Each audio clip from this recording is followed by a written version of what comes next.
Now, before we let you go, it's worth noting that while homosexuality remains illegal in much of the Middle East, with harsh punishments for those found guilty, we've got Israel reportedly about to appoint a gay foreign minister. That is a big step forward for Middle East politics as far as diversity and inclusion goes. Yeah, you know, Rita, it's an interesting story you're commenting on. We don't know who will be the next foreign minister of Israel. I think it's going to be announced probably on Wednesday or Thursday. Interestingly, the two leading candidates are both people that I know and I would consider very close friends. Ron Dermer was Israel's ambassador to the United States. He's the most amazing man, he was my student president at Oxford University. But Amir Ohana, who's another leading contender, Israel's former police minister, is also a very dear friend. He's openly gay.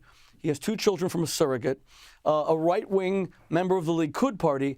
Now, the reason why his candidacy is so significant is that Israel, the new Israeli government, which hasn't even been sworn in, you commented how the New York Times was already demonizing that government. We even have Jews here in the United States who are demonizing that government as if they don't want to see a democracy in Israel or they want to dismiss any party that's not to their liking. Don't you want to see the will of the people? But the point is, the great challenge of LGBT rights in the Middle East was completely overlooked by everyone who sent a soccer team to Qatar. Qatar has a capital penalty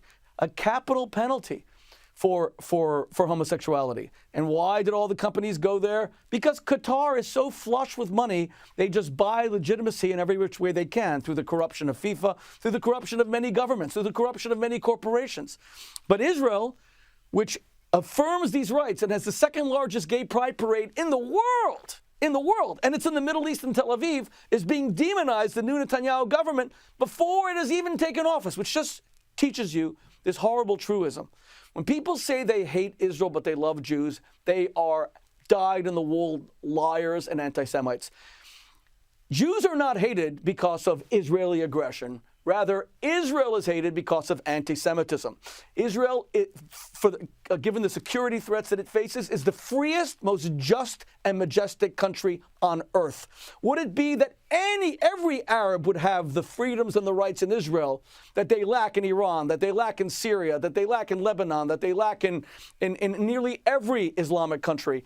Would it be that they would have those freedoms? But the reason why people attack Israel is they don't care about Arab rights, and they don't care about Arab LGBTQ rights. They care about hating Jews. This is the world's oldest hatred. We see it repeated over and over again. And we kind of have to ask, like, when is this all going to stop? I mean, I'm raising 9 Jewish children. Must they be raised into a world where they know wherever they go, they're going to be hated?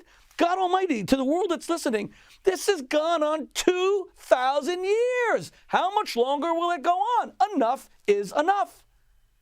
Well said, Rabbi Shmuley, and you're so right. When you hold Israel to a different standard that you hold every other country, particularly in the Middle East, I think you're telling the world precisely what you think of the Jewish community. And no matter how you try to mask it by, well, I'm anti-Israel, I'm anti-Zionist, I'm not anti-Semitic, it's all the same. It's all the same, and we are very much awake to it. Rabbi Shmuley, always a pleasure to speak with you. God bless you, Rita. Thank you for having me, and thank you for your friendship to our people always. It's greatly appreciated.